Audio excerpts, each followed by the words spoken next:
Welcome participants to this foundation course in Heutagogy. Today, our theme of discussion encompasses the importance of facilitation tools and techniques in Heutagogy. So let us chart out the different tools and techniques of facilitation one by one.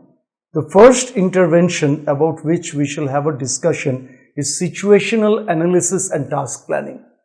Over here, in situational analysis and task planning, the facilitator inducts the learner as a character in an imaginative situation with multifarious situational problems.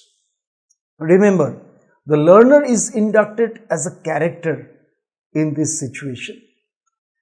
Both the situation and the situational problems are very much relevant to the theme of learning.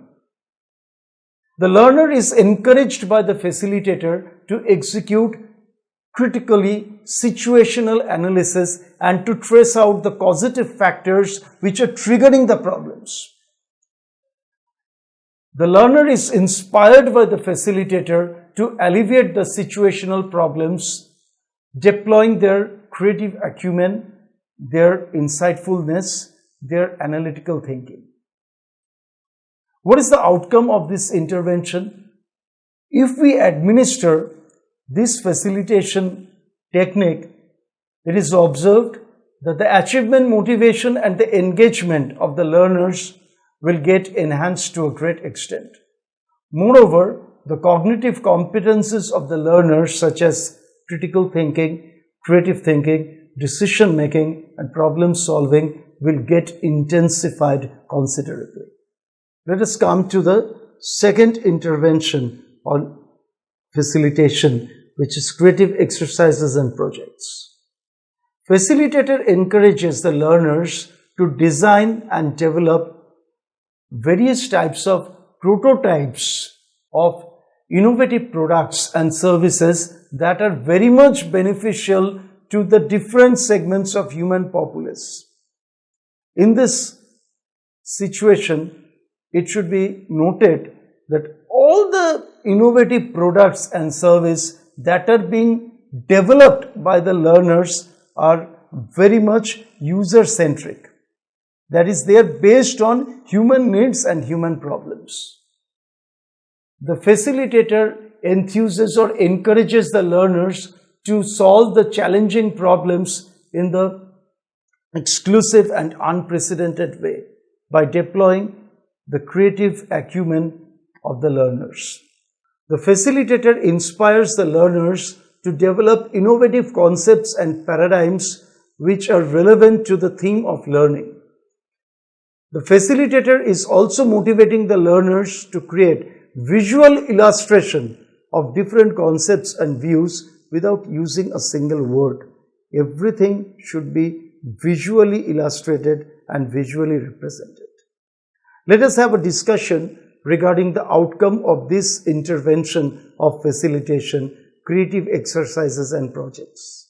As far as the outcome is concerned, the creative potential and the imaginative power of the learners will get enhanced significantly. The learners will be able to interpret complex theme from multiple perspectives. The learners will achieve greater capability of generating innovative theoretical and practical inputs with academic significance. Now let us concentrate on the third intervention, which is facilitation through case study. You see, there are two types of cases. Facilitator presents a case with problems and a facilitator presents a case with strategic interventions that are being used to mitigate the problems. In the first case, where the facilitator presents the case studies covering the problems, over here he is motivating the learners to deploy their creative and critical thinking for alleviating the problems which are embedded in the case study. In the second type of case study, where there are different type of strategic interventions that are being utilized to solve the embedded problems in the situation, Here the facilitator is motivating the learners to analyze and evaluate these strategic interventions and to find out the gap, the functional gap of these strategic interventions. After that, he is motivating the learners to add value to these strategic interventions with the intention of making them more cost-effective, value-driven, and with multiple and multifarious value propositions. As far as the outcome of this intervention is concerned, the creative thinking and the problem-solving competencies of the learners are going to get enhanced significantly. We are also expecting that the analytical and evaluative competencies of the learners will get fostered to great extent. This is a very important part in facilitation through social interaction and collaborative learning model. In the framework of Heutagogy, the facilitator is going to create discussion forum with the students who are engaged in self-paced learning. Here, the learners will exchange their views and opinions among themselves. Every learner is getting the opportunity of getting sensitized regarding the various types of multifarious views and opinions of the other learners. Each of the learners will have the autonomy to add value to the concepts of the other learners. The learners will be determining the learning goal collaboratively. Eventually, the learners will collectively frame strategic action plans for achieving the common learning goal that has been set up by them in a cooperative mode. This is also a very instrumental intervention in facilitation, inquiry-based facilitation. The facilitator dishes out various penetrating, probing queries relevant to the theme of learning. He is inspiring the learners, encouraging the learners to express their independent and unbiased view pertaining to the queries floated by the facilitator. The facilitator is also motivating the learners to identify and narrate the rationale, the cognitive rationale which is influencing the views and opinions. As far as the outcome of this intervention is concerned, the learners are getting the opportunity to introspect, identify and unleash their pent-up creative potential and insightfulness while framing their views and opinions. Another important outcome of this intervention is that the metacognitive competency of the learners is getting fostered and reinforced to a great extent. Now let us consider another intervention which is facilitation based on the ARCS model which was propounded by John Keller. There are 4 steps in this model: attention, relevance, confidence and satisfaction. In the first phase, the facilitator is making an earnest effort to draw the attention of the learners and to enhance the attention span of the learners through various sorts of engaging activities. In the second stage, the facilitator is enabling the learners to decipher, to construe the relevance of the learning material with their learning objectives and the aspiration. In the third stage, the facilitation is very much focused. The facilitator is very much focused to crystallize the self-confidence and the self-esteem of the learners through certain strength-focused interventions like appreciative inquiry, positive reinforcement, Gallup coaching, etc. Finally, the facilitator is satisfying the learners by empowering them through the development of their cognitive competencies. Earlier, we had a discussion that competence is causally related to performance.